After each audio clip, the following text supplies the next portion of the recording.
Hi, welcome to episode 7 of the American Tributaries podcast, where to break out of the bubbles we've all been living in these last few years, we are exploring the various currents of people in our country using modern technology like a 21st century Lewis and Clark journey. I'm your host, Michael Whidden. Today, I'm really excited to be joined by Devin Davis. Devin and I have worked together for a number of years now. He's worked at a few different retail wine clients that I've worked with as a wholesale wine distributor. And I thought a chat with Devin would be really helpful to explore, I think, a different bubble that in the last few years, many people have been turning to wine and spirits ordered from their local wine retailer.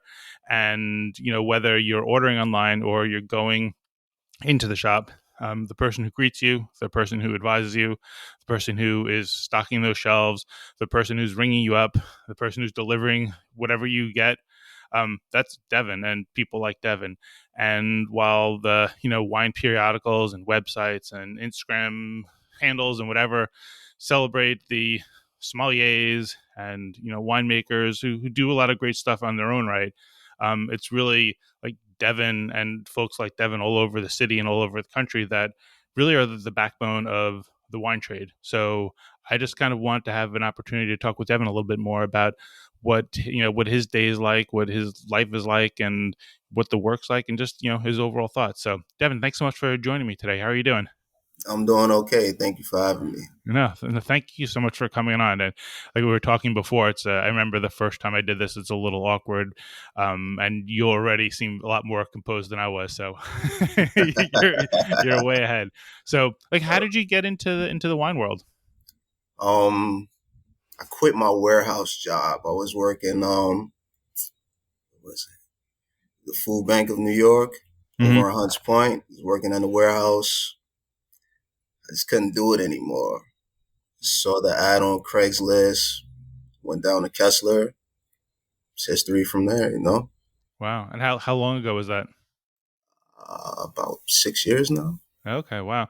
And About- what were you doing in the warehouse? Just like moving stuff around, yeah, loading trucks? I was selector. So I Okay, would just put all the orders together, put it on the truck. okay. And were those like daytime hours, nighttime hours? It was daytime hours, Okay, but it was about 9 a.m. uh, to 5 p.m. okay.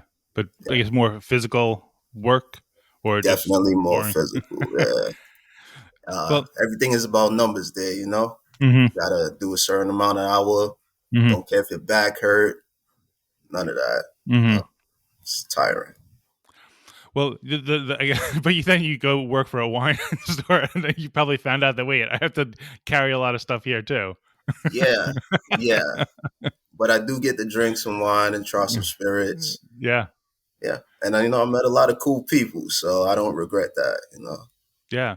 Do you so how does it start? Like, so when you first get a job in the wine shop, because like I mean, I guess we had different paths into the wine world. Like I was a lawyer and kind of just like, hey, it would be kind of cool to go into the wine business, but you only get like kind of so much before it's just like you're kind of thrown to kind of figure out what you have to do. And I guess that's and one of the things I love about what I loved about like the wine trade is like there are just so many different people that have taken so many different paths into it. So you show up at Kessler and like what do they teach you? Is it just boxes? Do they talk to you about like the different kind of wines that are there? Like how does that work? So when I first walked in, I was stocking delivery. So, Mm-hmm. it was just pick up these boxes, deliver this stuff. But more and more sales reps came in. I got a chance to talk to them. Then Mm-hmm. it became, hey, try this. And then, we had a colorful cast of characters there. So everybody was always like filling up my cup, telling me stories about their life or like just telling me about the drinks. And like, it was cool. It's cool. It's I always felt like as a sales rep, with the fun part of it is like you kind of feel a bit like a mobile happy hour. And I guess a little bit like a mobile like teacher a little bit, but I mean, but a lot of your day is, to me like one of the things I look for when I would like call in wine shops is you kind of feel like you want to see a wine shop that looks busy, like because to me it seems like there's always something to do, whether it's dusting bottles or filling in spots on the shelves or writing out cards or like whatever it is. That's what it seemed like to me. So like so when a truck pulls up and it's got like 100 boxes, that's you're the one kind of moving those. Like once the delivery truck brings it into the store, those things don't just kind of like, there's no magic wand that makes them disappear, right? That's you. No, that's it. That's definitely me. One box at a time, or like, do you have Yeah, conveyor belts? Like what? one box at a time. Man. Yeah, down the And stairs too. I mean, which is I mean, that it's one trip isn't dangerous, but I would think in aggregate, when you're making 100 trips carrying like what, like a 30-pound box like every time. I mean, do you ever get hurt like slipping and falling going down the steps, or are you Nah, might be nah. you might have more poise than I do. Yeah, I just put on some music, put Uh myself in that happy zone, and just huh. get it done. You know, Uh huh. And how long does that take? Like, so you get like 100 boxes, they show up. How long does it take for you just to get them down into the basement? probably like 20 minutes. Wow, that's a lot faster than I would think. That's me taking my time. That's like 20 minutes. And then like you move them down there, and there's always an order to the basement too. It's not just like just put them away. So I imagine Yeah, once you put the boxes away, you probably have to like move other things around too. yeah. It's like a constant game of Tetris. You know, they want to order so much, but there's not enough space. There's never Right. enough space for what they want to order. So No. you know, just No. try to keep everything sorted. You know, I, Yeah. I tell myself I do it so that nobody has to ask me, but then everybody asks me anyway. So Well, everybody. I mean, in New York City, with rents where they are and whatever, like there's always space is always an issue. Except I've noticed when you have a closeout, and then if there's a closeout for a wine, then all of a sudden send me 25 cases. yeah, that's true. That is true. They'll find space for that. um yeah, so when you first got started, like I guess what, like did you have, like for like my family, like with my mother, like maybe we had like Corbel for like Christmas once or twice, like not very very often. I know for my father and stepmother, they're more like either like cocktails or beer, or a big jug of Lambrusco. What about like your family? Was there any wine drunk in the household, or like what's No kind of wine sparked at your interest? all. No. No wine at all. Maybe Sutter Homes Uh or huh. Yellowtail occasionally, Okay. but Your it's parents and mostly my parents, they just shop with my family too. At least for those. it's all just like Hennessy, Mm. Cavassier, Uh huh. beer. Okay. That's about it. Maybe some gin. And have you been kind of like, I guess, teaching then like your friends and family about wine? I try. Uh, There's only so much you can do. yeah. Some Yeah. people love what they love, and Yeah. there's no change in their mind. But Yeah. I definitely try. My mom, she loves jam jar, Uh and she likes sweet Shiraz now, huh. Uh huh. and I'm like, teach their own. Yeah. Yeah. Yeah. I think to me that was always like one of the, I guess, the cool things with our work is that you have to kind of learn how to both give somebody what they want while maybe Mhm. trying to keep the door open to going a step further. And I think there's like a lot of times, I think what you see is, you can see sometimes an impatience upon people who don't get that, where they're just like, okay, I want to turn this person who wanted the $10 Okie California Chardonnay into like a crazy Mhm. natural wine type drinker. It's like, no, you're not going to do that. Like, you go start with the Nah. Okie $10 California Chardonnay, you go up to the 12 or the 15, Hmm. then maybe go to the less oaky. It takes years probably to sometimes Yeah, turn people around. definitely, definitely. Yeah, and we're in a lot of work. And I guess we're in a lot of work where you've got to teach people without making them feel like they're being taught. Yeah, that's true. Some So people like to resist it. My yeah. mom is one of them. Did you introduce her to like the jam jar and the sweet Shiraz? Now, one of my cousins had like a wine tasting, and they was doing, I think Jim Josh from South Africa. Hmm. Forgive me if I'm wrong, Yeah. but they was just trying a bunch of different wines, and she was like, "That's the only one she likes." Hmm. So, So if you were to get your mom to go from jam jar, like I guess like, the thing about this, like if you were to get your mom to go from jam jar to let's just like say Burgundy, what would you consider the steps? Like, could you think of like, okay, if I start with jam jar, I'd do this and I'd do that, and then I would get here, and then I would get to here, and then eventually spring on or California Pinot Noir, Oregon Pinot Noir. Like, what would you do? She was like, Honestly, oh. not sure. I was just winging it. I got her a few California Pinots. uh-huh, I got her anything that's like really nice and fruity, uh-huh, very approachable, and it still just wasn't sweet enough. uh-huh. So I don't know. You've given there's not That's gonna be any not my change made forte, there. you know. No, Like I just yeah, try to show people, and it doesn't frustrate me. yeah, People gonna like what they like. I'm yeah, fine with that, you know. yeah.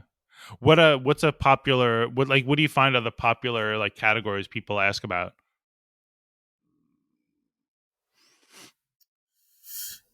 Definitely gonna just French wines in general. I find the Mm-hmm. most popular. Definitely some Bordeaux. You know, they Mm-hmm. love Bordeaux. It's Sancerre. Like I get Sancerre probably 100 times a day. Like there's not enough of it. there's not enough of it. Everybody wants a cold Sancerre when they uh, walk through the door. mm-hmm. I'm like, okay, I could do that for you. There's also this nice, Sauvignon Blanc from the Loire Valley, but they just want the Sancerre, so Yeah, I give it to them. yeah. And what about like I mean, I guess rosés. It's almost rosé season. Yeah, I'm dreading that. Why is that? It's just a rush for it, and Mm-hmm. I'm not a huge rosé person, I guess. So Mm-hmm. when everybody walks through the door and they want a Provence style rosé, yeah, it gets kind of mundane after a while. After you Yeah. see 30, 40 people all want a cold one. Have you ever found a rosé that you personally did like? I like the Von Winning. It's a Mm-hmm. Pinot Noir Mm-hmm. based from Jersey.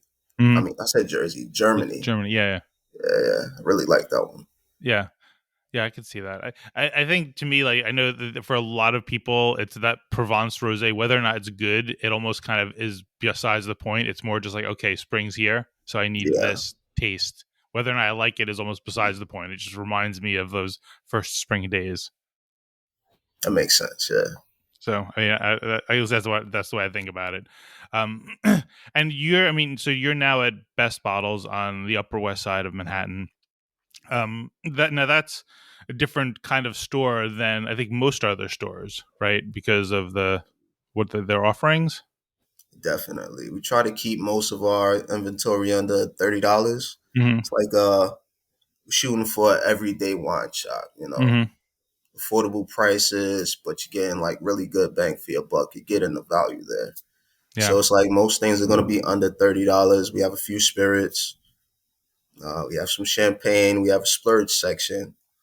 But we kind of want to be that store that you come to after a long, hard day of work. Try to be as friendly as we can, get you what you want. We have a knowledgeable staff. But yeah, that's what yeah, we shoot for. Not so much, the crazy expensive stuff, but yeah. just everyday things. And there's a lot less. You have a lot less like SKUs than like the typical wine shops. Like what the between the two that you've worked at, like what are the numbers? Um, I want to say we have, I'm not sure. At Kessler downtown, it had to be like 1,100 SKUs, something like Mm-hmm. that. At Best Bottles, maybe 300. Mm-hmm. I might be pushing that, probably 200. Yeah. Yeah, yeah. Very, very curated. We all get a vote on what comes in. Nice. So, yeah, And it's most like what have you is over your time in the last 6 years, like what did you first think of wine, like, and like what do you as now that you're 6 years into this trade, like what do you like how much have you learned, or like what were you surprised by learning?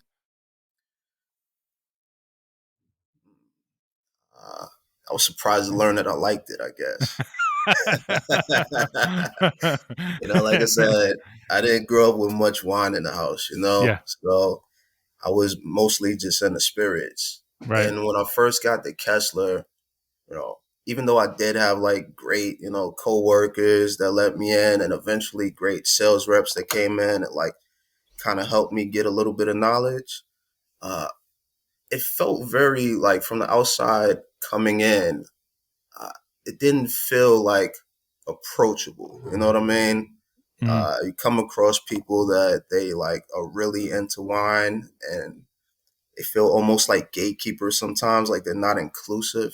They don't want to bring everybody in, or they kind of look down on you for not knowing, understanding. So when I first got, started with wine, I didn't get the hype. It took me a little while. And Mm-hmm. then met more inclusive people, more fun people, more, kind of just took off.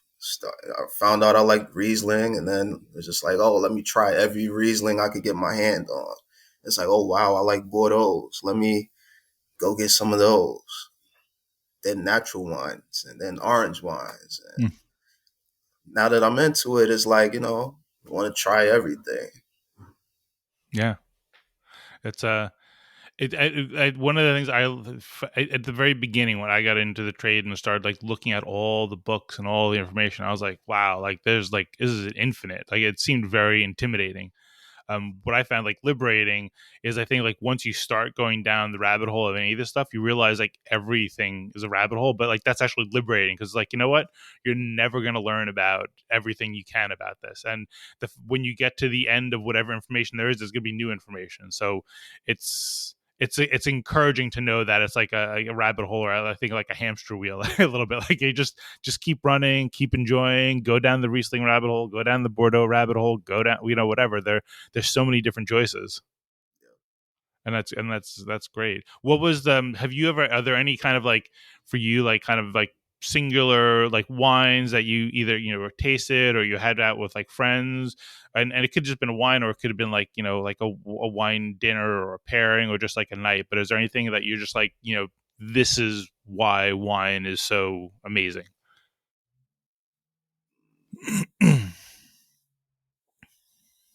Off the top of my head, I can't really think of any. Are there any pairings like I know like Riesling, like typically like I mean by default, but it is actually a glorious pairing, like like Riesling with any kind of like spicy foods from Asia or Mexico, like people will talk about. And actually, I find like Riesling with like sausages Yeah, or anything like that is like really where 100%. I think it's amazing. But have you had any even just like kind of like meals where you're just like, oh, this is so good? I mean, I had some Popeyes and some champagne Oh, about a week ago. oh man. That was good. Yeah, uh, that'll do it. I'll do it, I guess. Like, I'm not really into like the food pairings, I want to Mhm. say. I drink wine for the enjoyment, not so Mhm. much food pairings. Yeah. I don't know. It's Do you have any? Do you have many bottles at home? not too many. Hmm. I tend to drink through them, or I go to a friend's house and I bring them. You Yeah. know, it's like I'll have a case of 12, and Hmm. then 3 4 days they're gone. Hmm. So do your choices then? That's an aggressive schedule. Oh man! Before I had kids, that would definitely be conceivable. But for the last 16 years, could never do that. Um. So do you and have you seen any like new things like kind of like people asking about like at Best Bottles where you're like, oh, hey, we're getting a lot of requests for this that we don't have and you feel like you should have? Uh, just more and more people seem to be into natural wines. Uh-huh. Like we have a few Pat Nats there, and Uh-huh. some natural organic stuff. Seems to be a very big market for that. Like people are like coming in all the time asking for it, Yeah. which didn't seem to be a case like 2 years ago. 2 years ago was fine us not having a Pat Nat and natural wines. Hmm. Nobody seemed to care. And then All of a sudden, it just changed. Yeah. Yeah, I don't know. It's interesting. Like, I mean, as the city comes out of the pandemic restrictions and like people kind of get into their new habits, it'll be interesting to see what things are popping up. Like, I know natural wines were a thing before, but I don't. They seem to definitely become like more entrenched and just kind of a category that people just kind of like will ask about pretty naturally now. No pun intended. So what was it like? I mean, because I know during the pandemic itself, and I know, like, in a lot of like the city, people, were told, like, if you don't have to go out, if you're not an essential worker, stay home. The less people out on the streets, the better. Um, but there were people like yourself who were essential workers, where it's like, okay, you can go to work, and you're probably going to work because, like, yeah, it's an opportunity to still like have a living, I guess. But I mean, what was it like for you? Like, did you the city shuts down in early March of 2020? Did you were you just did you was there ever a stop for when you were at Best Bottles, or did you just you would just continue going into work every day? Um, we closed down for one day. Uh-huh. Uh, it was a Sunday. We closed down and we were just open for business. Hmm. At first, it was only pickup. So, you call your order in and then I'll leave it outside after I put it together. But during COVID, I thought it was great. Like the city itself, like I walked down the street, I was the only person there. I felt like a king for a little while. I get to work and then it's like, I kind of felt like it felt like we were elves in Santa's workshop, I guess, just putting orders together, having fun with blasting music, and then we just hooked people up with wine. It was cool. Some people got a little frustrated. A lot of people were lonely during the pandemic. I was Yeah. lucky enough to be able to go to work and be around, my coworkers who, after 3 years of being there, it's like I love them. I love those guys, even if they Yeah. drive me crazy sometimes. Yeah, I think we all can use. I think we need to get into all that mindset of, like, loving people. They drive me crazy, but we love them, like, more, family. Definitely, definitely. And a little bit like what I've found, like when I was in the Navy, when I was a junior lawyer, and I think, even like with wine, I think probably almost the entire time, is there seems to be like a brotherhood, sisterhood, whatever you want to call it, of people like kind of like in the trenches. And it sounds like that's what kind of like you're saying in those early days, especially, where you sound like you kind of had some really unique like bonding in Yeah, times. we definitely did. That's what I've come to love about working in the wine shop. It's just like people from all walks of life, and like I feel like out of all the jobs I've had, it's like I found my tribe working in like wine shops, like on the retail side. It's just everybody is just cool as hell, man. Like so far, anyway. Yeah. Everybody who's stuck on the teams and been around, they have so much insight, on life in general. Like they taught me a lot, and I really grown to appreciate that. It's definitely like a brotherhood and sisterhood, like amongst the coworkers in the shops that I've worked in.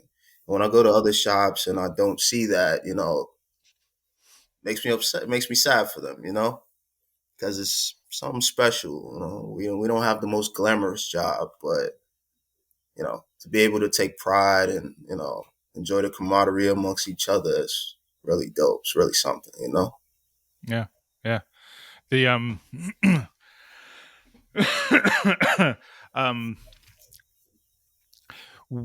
I think that to me, the element is like curiosity. I think is like kind of like one of those things where, like, if you're in this trade and you're curious, Yeah, that kind of, I think everything else flows from that, because then somebody brings something you've never heard of. Hey, can I try that? And that's everywhere. I mean, even like as a sales rep, there are plenty of places that you can go into where, like, the wine director or the buyer wouldn't even like talk to you, and I get there's limitations of time, but there's usually I always feel like the people that I want to work with are the people that have that kind of underlying foundation of curiosity, where maybe like, hey, I don't have time now, but come by next week. And and realistically, I know as like as a sales representative that they still don't actually need you, but at least Yeah. if they're curious, then we have something to kind of start from. And as long as you come ready to indulge them in that curiosity, then you have a fighting chance. And I found that whether it's retail or restaurants or really just friends, right? Like you want to share this with people who are curious and want to know, like, what about Georgia? I didn't like Georgia made wine. And I think that if you're a member of the tribe, like in a good way, there's also an element of kind of trying to control the I guess the exasperation sometimes people have where it's like, oh, how do you not know this? But it's like, I always try to remind myself, like, look, I like coffee, but I don't have fetishes about coffee. Like, I just want a coffee that's going to deliver caffeine that's not going to be bad. Yeah. And there are plenty of people when they come in and they're asking you for wine, or if I'm doing an in-store tasting, they're asking about wine. Like this isn't their life. They just happen to be in there, and yeah, they want a free taste. Or like if they're asking you for wine, it's like they just want their $12 California Chardonnay, and maybe they're curious, but if they're not, that's fine. That's Not true. everybody has to be that way, but I think that for people who thrive, and it sounds like you're feeling like that vibe. It's the curiosity that makes this job worthwhile. Definitely, definitely. And then also, we have to remember that there was a point that we didn't know anything about wine. Yeah. So Yeah, that's a. I remember back when, like, I remember like not knowing what Rioja was. Like, kind of like, is Rioja a grape? Like, I don't. I just didn't know. yeah. Um, I remember like, even like Shiraz and Syrah. I was like, I don't understand. Is that a different grape or not? And it's just I'm getting Yeah. absolutely just confounded by that, and not even knowing. But then you realize like it's liberating again once you know that there's infinite amount of stuff out there. It's also like you just can't be afraid of asking the question because that's how you learn. Yeah, definitely. I'm just Yeah. now learning about some Greek wines. Oh yeah, yeah, yeah. Mila's bringing some stuff into the store that I've never even heard of. Uh It's huh. been good so far. One of my all-time favorite meals, and I can say I can't say this like kind of quantitatively or objectively. It's just one that I've always remembered was a risotto with a I think a Sertico. Um, and it was just like that white wine with like just the right amount of like kind of like, and I might even be totally misdescribing it, but it like the right amount of like salinity, acidity, kind of like citrus notes, just kind of like bonded with the risotto at this kind of restaurant that I don't think I ever did any work with them, but I was calling on them and got to have that meal, and I was like, wow, that is so good. So yeah. Do you get to go to like any opportunities to go to like the trade like tastings and stuff like that? Every once in a while, I get a chance to. The last one I went to was for spirits, though. It was Uh, out in Brooklyn. hmm It was like a 2 3 day expo with like all the major brands. It was really good. I don't know how people survive those though, because I had to had to take like 4 breaks. Walk outside, got some pizza, got some air. well, you're not supposed to do every shot. Yeah. I didn't read the rule book before I got no, there. no. That's it. That'll sneak up on even with wine. Like it's Oh like if yeah. you do like if you taste like 20 glasses of wine and you think you're spitting, there's always something, and you need to take that Mm. break. But yeah, spirits is a different beast. Oh yeah, definitely, do you definitely. do you personally have more? Are you probably more like into spirits than wine? Personally, yeah, Hmm. yeah, I'm definitely more of a whiskey guy. Love tequila, Hmm. but I'm curious about it all. So yeah, definitely it's more spirits right now. So, And it's constantly changing. I think the thing that I find interesting, and somebody had said this, I think when in 2010 when I first got into the wine trade, but I think it still holds even more so, is that like it's almost like the United States is just coming out of prohibition now, just because there's so many different things out there, whether it's craft beer and regular like kind of mass produced beer and wine and spirits and hard seltzers and sake, and it just seems to be everything out there. yeah, I can see that. I can see that Yeah. definitely. So, you had mentioned before, like when you walk into different shops, like you can kind of you can kind of feel bad for the people. One of the things that I've always like thought about is like how would you advise, like how, if you're in a different neighborhood and you're, and you go into a wine shop, what are Hmm. the cues for you that say, okay, I should shop here versus I should turn around and go someplace else? What do you look for as somebody who really kind of knows the nuts and bolts and the ins and outs of a wine shop?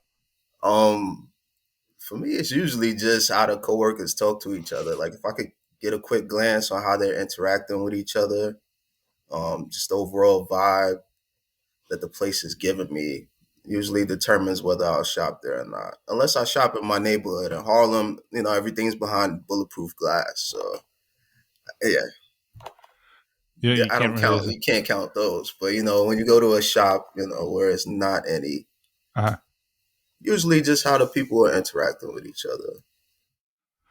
that's even simpler. I've sometimes like thought like my test would be like asking somebody like, what I guess like what wine do you love? Like to me, like what I want to hear is just like what do you refer to? If I ask you what wine you love and you say, well, a lot of people buy this, that's kind of like a non-answer. Or this got like 194 points, and it's like, you didn't really do anything. I want to like personally what moves you about a wine, and I think that I know that I've been asked that question sometimes, like an in-store tasting, and I'll punt on it because I'm like, well, I love all these ones for different reasons, but I think I'm still kind of saying what I love about them. So, but I think for me, if I ask like, walk into Best Bottles and ask like, what do you love?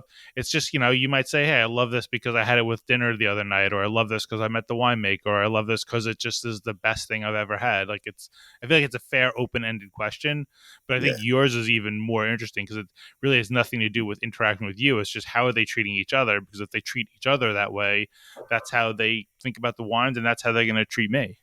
yeah.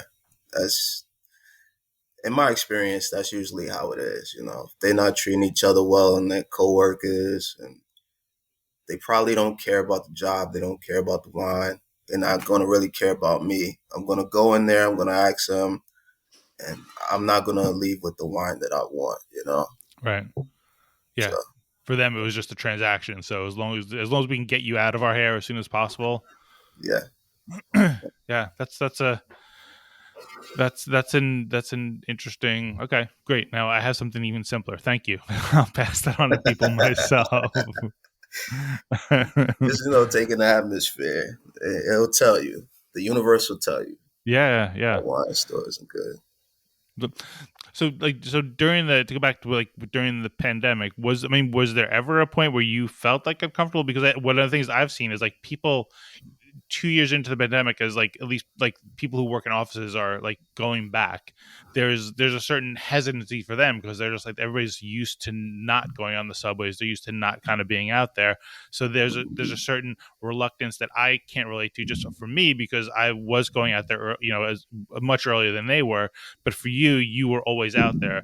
Was there ever a point where you're like watching the news or seeing the newspaper where you're like, what am I doing going out there? Or was it just kind of like you never felt unsafe, or you just it was tuned out? I I want to say I kind of tuned it out. Um, I appreciated how empty it was and how I could get to work on time every day. Because New York City's busy, hustle and bustle. But I kind of just tuned it out because there's too much doom and gloom out there. I'm like, I'm just gonna try my best to be safe, just do my job.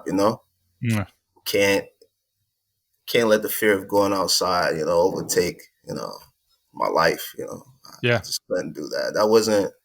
That wasn't a path that I could take personally. yeah.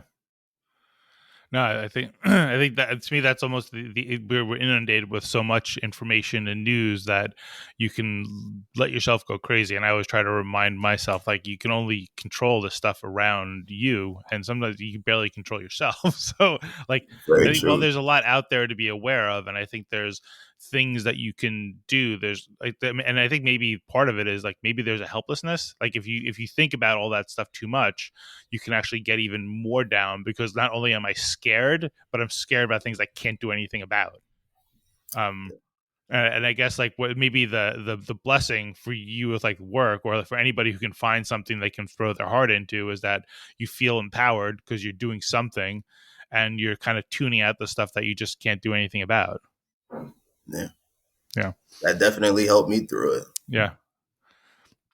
So, so it's been 6 years since you first got into the trade. Where would you picture yourself 6 years from now, or where would you want to picture yourself 6 years from now?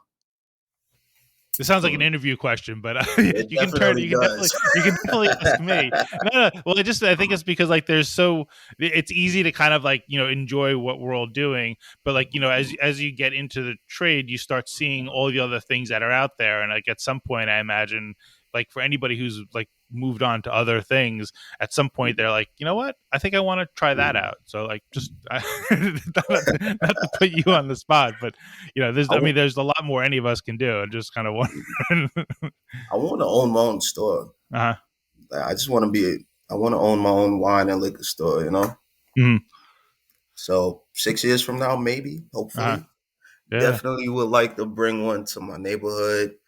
Uh, like I said, I really enjoy working in one. So I would like to be an owner, put some smiles on people's faces, introduce more people to wine, learn more about it myself. Hmm. So 6 years from now, hopefully, if it takes a little longer, I'm fine with that too. You Yeah. know? Yeah, that's great. Um, what I think was really like, I think, gratifying about the trade, and I can say like having been a lawyer, like nobody's really ever happy to see their lawyer. Because either if you're doing litigation, your lawyer's there associated with something that that you'd rather not have to deal with, and if it's a True. corporate transaction, which is what I did, like the lawyers like are there to help move that along, but the lawyers are obstructions to like people like, I want to just do business, I want to close a deal, and a lawyer is like present 1,000 problems. The first time I was when I was out on the streets, and this was like 2010, and it was a cool place. It was called the Sweet Revenge, and it was like they had like they would pair sweet like desserts with wines as well as like savory things. But I walked in and they were like, "Hey, our wine guy's here," and I was just like, "Oh, like they're actually happy to see me." and, and I think the cool thing like with the wine shop, I guess, is like you're kind of really like you're helping people kind of come together. You're giving people something, a positive or bright spot in their day. Yeah, definitely, definitely. We're almost like bartenders in a sense. Hmm. We, we get to see people, get very sloppy a lot less, thankfully. But when they come in, they're happy to see us. We're happy to see them. We just try to help them as much as we can. Uh, we have some great customers too over there on the Upper West Side. Yeah. So what two questions about customers. Like what do you consider a great customer? One that's curious, that wants to know more about, the wine or the spirits or whatever. That would be one thing. And don't always have to be positive and upbeat. We have some curmudgeons over there that I have a very soft spot for. Really like them over there. Mostly just curiosity, man. An open mind. If you come in the store with an open mind, you tell me what you like. I'll see. I'll try the best of my abilities to get you what you want. And then maybe next time we got, once I find out what you like, I could throw some other things at you and see if you would like to try them. And we kind of build a relationship from there. So curiosity is really it. As long as you have that, I could work with you. That's a good customer to me. Yeah. No, that's it goes back to that theme of curiosity with the coworkers and other people in the trade, but also customers. Um, Yeah. Now, the one thing that I would ask, if this is my impression, because I've never actually, if I worked retail, it wasn't nearly like, it was long ago, or it wasn't, has not for very long. Um, but I feel like there's a time and a place also for the curious customer. Right? Like I think like because there are things that I'm curious about, but like if Yeah, it's a busy Friday night, you don't want to spend a half an hour talking with somebody who's curious, who's going to buy a $12 bottle of Greek wine, even if you that's love true. selling Greek wine. Right? That's true. That's where a little bit of sales experience would come in handy because you kind of hit the bullet points. You kind of help them move it along. You look at your coworkers like, hey, come help me, stuff like that. Yeah, yeah. You figure it out. You figure it out. Or I guess you could do the So, all like, so this is what we got, or this is what we got. Why don't you think about it? And I'm gonna go check with this person. And I'll be back. oh Like yeah, definitely. Sometimes you got to go with the classics, you know. that. There's a place in this city called the Meadow where they have like this wall of chocolate and a wall of like salt, and they have like this like big huge shelf of like bitters and stuff. And like I feel like I go in there and I feel like one of those novice like wine drinkers because like I know nothing about chocolate, so I could be in there agonizing over decisions for hours. And like, and to be honest, I'm like, yeah, I know that, I'm probably gonna end up buying like one of the cheaper chocolates. Like I don't know if this is gonna be worth your time, so I try to kind of like ask them for a bit, be like, just let me look around because I feel bad. I know I'm going to take up your time. But if it's slow, like I'll kind of take their cues too. Like if they're happy to keep talking to me, I'll continue to ask questions. But it can be a slippery slope if you have too much curiosity. That's true. Between 4 and 6, maybe you don't want the curious customer. Yeah. So what's it? Somebody's gonna come into Best Bottles. What are the good times for them to be like? You know what? I want to amble in and I just want to kind of chat wine. Like what are the hours during the week? 12 to 3 and probably 6 to 8 Is that are right? the Okay. best times. Yeah, Okay. All right. 12 to 368. 6 to 8 or 12 to 3, I would Okay. say. Do you have any like I was talking with somebody once where they had like a story where like they had like a bad customer who became like a really good customer. So have you ever had interactions where you're like, oh gosh, this is going south, and then all of a sudden you like it somehow turned it around and they became one of your like your favorite people to see, or is it did it just go south and it was irrecoverable? It usually goes south and it's irrecoverable. uh, I had a few customers though. Sometimes they just have a bad day. We have a guy. He comes in regularly. I'm not going to say his name on here. Definitely not. But he Mm. comes in regularly, and he just had a bad day. Rude with everybody. It turned into a bad month the first time I seen him, and now he's a sweetheart. He comes in. So sometimes it's just people going through things. You gotta give people grace. So Yeah. even if it's a bad interaction, I try to just shake it off and get to the next one. You know. Those are good words. I could use those as a parent quite often. I don't think I remember them as much as I should sometimes. No, well, the thing I find with what's interesting is like people think of like the bartender as like the person who like you come in, you open your soul to, but I think that the dance that you have to do in wine retail is far more delicate because there are so many different things that can come up that people aren't comfortable with, right? Where it can be like, how much they've traveled or they haven't traveled, how much they can spend, who they're buying the wine for, Yeah, how much they want to reveal they don't know because people don't like to say, they don't like to necessarily admit that they don't know something.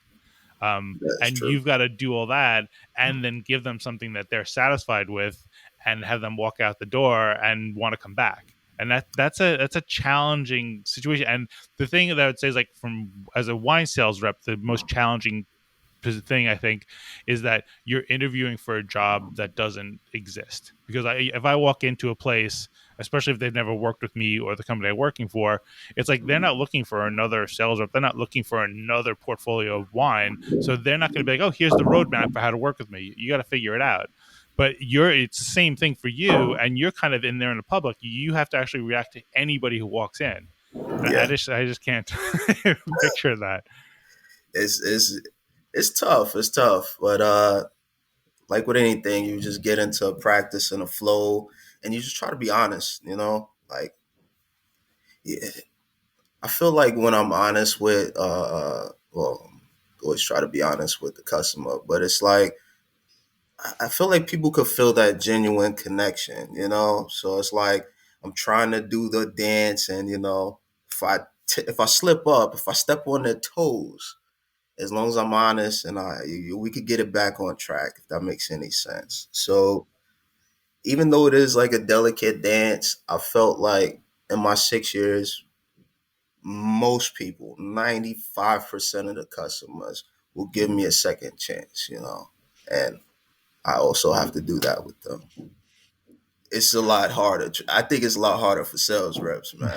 Like we do a delicate dance, but y'all are really going up against it, sales reps. Yeah, no, and everybody has their challenge, but I think one of the things I did realize though is like the grass always looks greener on the other side, and every job has its upsides and downsides, and I think once you realize that, it's a little more comforting. It's interesting you cite that like 95% number because I've kind of felt like I've been talking to people about like a lot of different things, and that's kind of what's led to me doing this podcast. But like I think what I've seen in what you see in the new what you see it out in the news or in the media versus like what my real life experience is I think it's that 95% number. Like I always tell people like I don't know what you're seeing on whether it's Facebook or news or whatever, but 95% or more of the people that I ever talk to really kind of like they're they're curious and understanding and a lot more kind of like I think like sobered and like how they think about things, and like Hmm. they're decent people. Like to me it's like you almost think that like oh like nobody's decent, where it's like no man, like 90 like almost everybody you run into is decent, like wherever whatever they are, wherever they're from, there's decency does pervade. I don't know why we've all been like led to believe otherwise. I guess because we can see glimpses of the 5% that are having a bad time or in a bad place, but Yeah, 95% of the people are just just doing what they're doing. that's my experience too. People are just way more understanding than people who portray online and social media and just media in general. When I go outside, like the average New Yorker isn't, super nice and friendly up front, but they're genuinely understanding people. And like an overwhelming majority are just kind. Like they're not going out of their way to screw you over or be rude to you. Yeah, yeah, and Everybody's I just think trying to get by. yeah, yeah, doing their own thing in different ways. Like we all might have our own thing, and but everybody's trying to do that same thing. I was looking at watching my kids play in a schoolyard the other day, and like some kids are playing basketball, and some kids are wheeling around and like big wheels, and some kids are looking at a phone, and some like but they're all having fun. It's just they've all chosen their different way of doing it. Mhm. Yeah, So, and that's kind of like I think the way it is for New York, and I guess we get to run into so many different people. Um, one yeah, thing I'm curious about is, I've had this feeling at Best Bottles, which is like if I take a bottle of wine out of the shelf, like if I'm doing an in-store tasting and somebody asks for a bottle and I don't have it on the table, so I go grab a bottle, I'll take it instinctively from the first thing I'm looking at, which is probably the top of the stack of bottles, right? So, yep, from your viewpoint, I'm going to ask a specific question. Like, if somebody is taking a bottle from a taking a bottle from a rack of bottles that they're going to buy, is it better to take it from the bottom of the stack or the top of the stack? Do we really not care? Am I overthinking this? Because I overthink a lot. What do you say as somebody who's actually got to restock this? Where do you want them to take the bottle from? I'd rather them take it from the bottom. Okay. It just looks better Yeah. if it's going to be empty slot. If it's on the bottom, you don't really want empty slots at eye level, Yeah. Okay. but you're kind of overthinking it on that Yeah. one. And then do you have any like pet peeves where you're just like, I wish more people did this, thought this, said this, like, whatever, like, nothing, not looking for complaints, but just kind of things like if people realize this, they would do something else or whatever. No, no, can't. I can't think of any off the top of my head. Maybe just coming in asking for cold bottles. Uh-huh. It's not a pet. I mean, people want to drink their rosé or their, whites right away. Hmm. It's not a pet peeve. It's just something that wears on you all day long for eight Hmm. hours straight. You know, that's about it though. Yeah. They, Well, they, they come in, they want 8 cold bottles. And I'm like, I could only give you one or two, man. We got to have enough for everybody. yeah. And Yeah. then sometimes they'll be like, yeah, but, I'm having a party. And I'm like, come on, man. Think about the other people. Yeah. Yeah. Uh, so And, maybe that bothers me a bit. Well, and I guess like to me, the other thing is like with bottles is like, you can open a few, throw some in the freezer for 20 minutes. I always tell people like, throw it in the freezer for 20 minutes, 30 minutes, set the timer because you don't want to forget about the bottles because, set your microwave timer or something so you don't forget. Mm, And it'll be fine. And really, like, temperature wise for wines, I always say like, we Americans drink their reds too warm and their whites too cold anyway. So, just throw it in for 20 minutes and it'll probably be like at a better temperature than what you're looking for. yeah. The one pet peeve that I've heard from numerous people is that, and maybe it doesn't have with you guys because you have a more like careful selection of wines, is that they don't like they don't they feel like I get I say underappreciated, but they when people walk into their store and they immediately go to like an app instead of like kind of asking for assistance.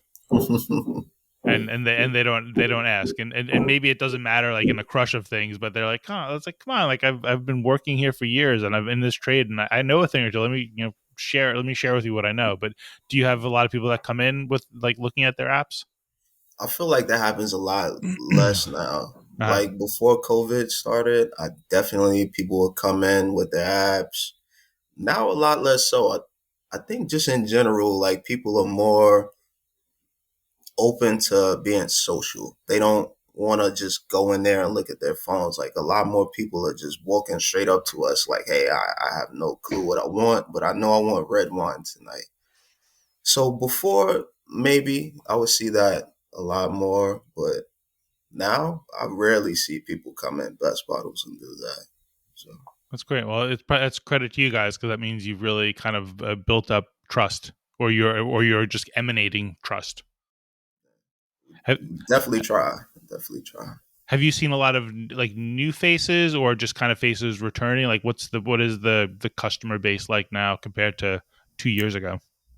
Uh, it's a mix of old and new faces. You know, some people went away and they're just coming back, and a lot of people are moving into the neighborhood also. So it's just a nice little blend of new and old faces. So whenever I go in there, I just try to be on my A game because it's like, hey, this customer might be, you know, a customer for years to come.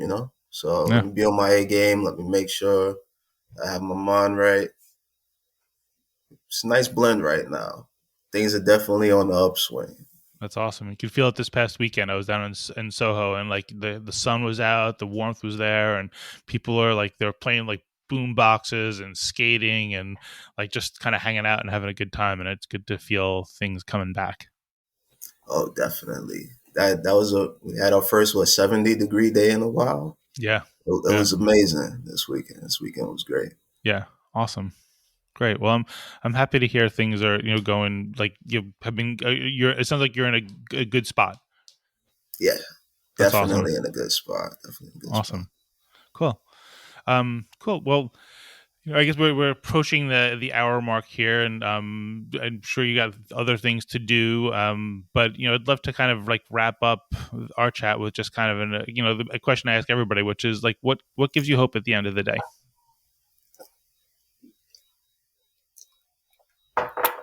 Um, what gives me hope?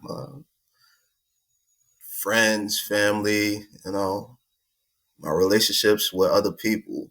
I guess that's been a theme this whole hour. Like just some of the interactions I have with the people around me, the understanding they give me, and that I give them, it gives me hope. Like when you watch the news, like we were saying, when you watch the news and you look at social media, it could get so negative. But when I go outside in the city every day and I talk to people and I deal with people, it gives me hope. Like life isn't perfect. Life is gonna be hard. But then you look around and you see the awesome people around you. It's like I'm kind of. There's a lot of things you can enjoy in life, even when things are hard. You just keep pushing. So that gives me hope. It's It gives great. me Cool. hope. Thanks. Really appreciate that. All right. Well, I'll see you around, Devin. Thank you for sharing this hour with me. I really appreciate it. It's been All great right. chatting. Thanks for having me. All right.